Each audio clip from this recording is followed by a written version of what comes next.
La historia completa de José, la traición, el perdón y la redención.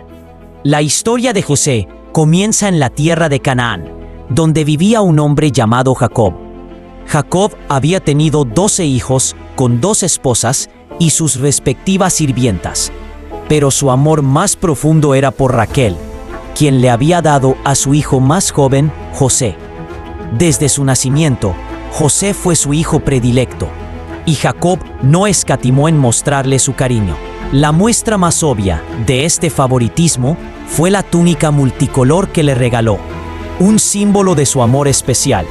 Esta túnica causó celos profundos entre los hermanos mayores de José, quienes ya lo odiaban por el trato preferencial que recibía de su padre. José, por su parte, no ayudaba a calmar los ánimos. Tenía sueños extraños que contaba a sus hermanos, sueños en los que él se veía como el líder, y sus hermanos se inclinaban ante él. Uno de sus sueños hablaba de manojos de trigo, donde el suyo se levantaba y los demás se inclinaban ante él. Y en otro, las estrellas y el sol se inclinaban ante su estrella. Estos sueños solo avivaron la envidia y la ira de sus hermanos.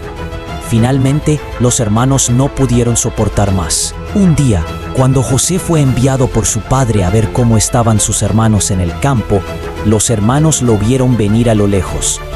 Planearon matarlo, pero Rubén, el hermano mayor, trató de disuadirlos, sugiriendo que simplemente lo echaran en una cisterna para luego liberarlo.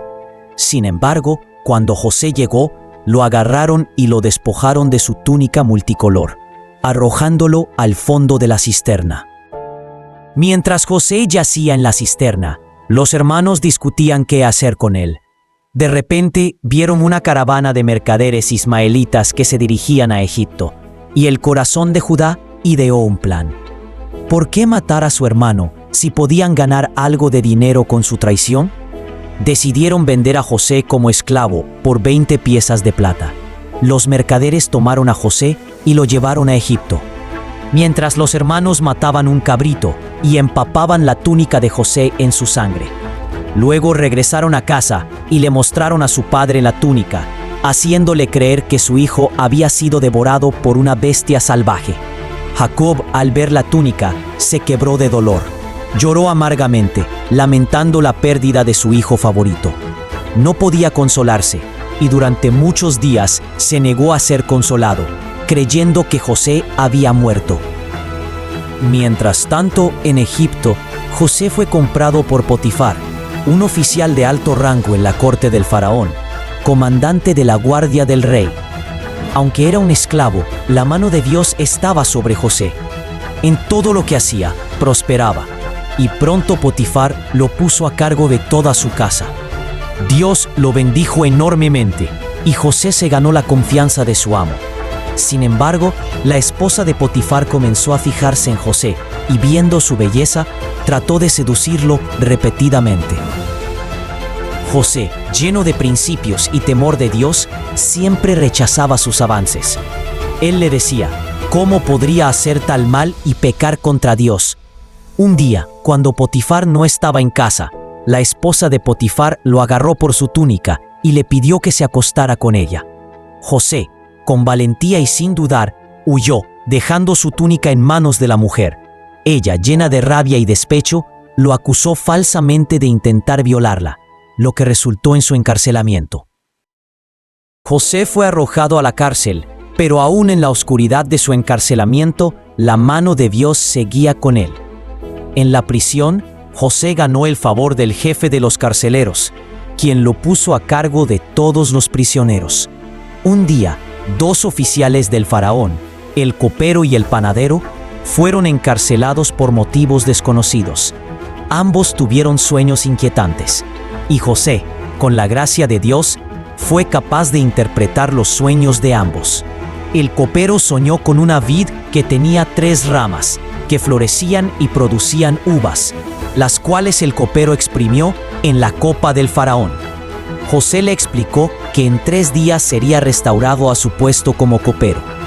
El panadero, animado por la interpretación favorable del copero, le contó su sueño, en el que llevaba 3 cestas de pan en la cabeza. pero los pájaros se comían el pan de la canasta superior.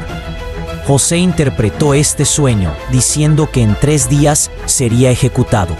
Lo que José le pidió al copero fue que, al ser restituido a su puesto, se acordara de él y le hablara al faraón para que lo liberara. Sin embargo, cuando el copero fue restaurado a su puesto, se olvidó de José por completo, dejándolo en la prisión por 2 años más. 2 años después, el faraón tuvo 2 sueños extraños que desconcertaron a sus sabios. En el primero, vio 7 vacas gordas y saludables salir del Nilo, seguidas por 7 vacas flacas y de aspecto enfermo que se comían a las vacas gordas. En el segundo, vio 7 espigas de grano llenas y hermosas, seguidas de 7 espigas delgadas y quemadas por el viento del este. Nadie pudo interpretar los sueños, y el faraón se preocupó mucho. Fue entonces cuando el copero recordó a José y su habilidad para interpretar sueños. José fue llamado ante el faraón, y con la sabiduría que le dio Dios, explicó que los sueños predecían 7 años de abundancia seguidos por 7 años de hambre.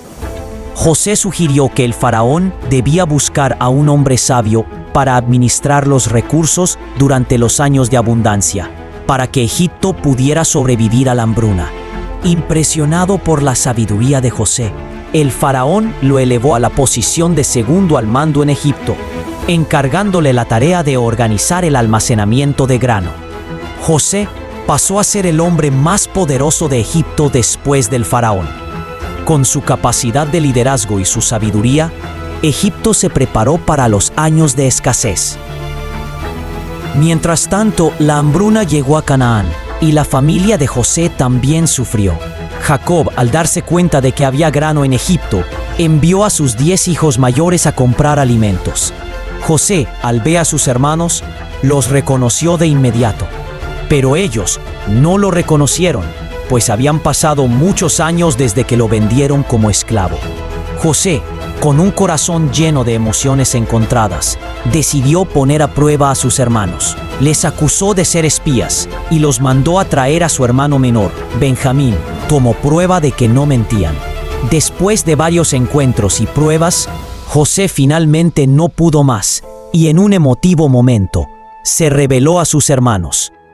«Yo soy José, el hermano que ustedes vendieron», dijo con lágrimas en los ojos. «Pero no se angustien. Dios me envió aquí, antes que ustedes, para salvar vidas durante esta hambruna. No fue ustedes quienes me enviaron a Egipto, sino Dios». José abrazó a sus hermanos, perdonándolos por la traición que le habían hecho. Les pidió que trajeran a su padre y a toda la familia para que vivieran en Egipto, donde había tierras abundantes. La familia de José se reunió en Egipto. Y Jacob, al ver a su hijo, se llenó de gozo y gratitud. La historia de José culmina con la reunificación de la familia de Jacob en Egipto. José, ahora un hombre de gran poder, provee para su familia y asegura su bienestar.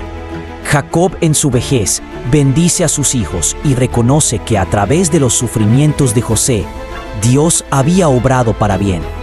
Antes de morir, Jacob bendice a José y le dice que a pesar de todo el sufrimiento, Dios le ha dado a él una bendición doble, con 2 tribus nacidas de sus 2 hijos, Efraín y Manasés. José, lleno de gratitud por las bendiciones recibidas, finalmente ve cumplidos los sueños de su juventud. La vida de José es un poderoso testimonio de cómo Dios usa nuestras pruebas y sufrimientos para llevarnos a un propósito mayor. La traición, la injusticia y el dolor que José experimentó no fueron el final de su historia, sino el medio a través del cual Dios lo posicionó para cumplir su plan. A través de José, Dios no solo salvó a su familia, sino también a muchas naciones de la hambruna que venía. A lo largo de toda la historia, José muestra una fe inquebrantable en Dios y un espíritu perdonador. A pesar de todo lo que le hicieron, José entendió que, aunque los hombres podían hacerle mal, era Dios quien finalmente tenía el control de su vida.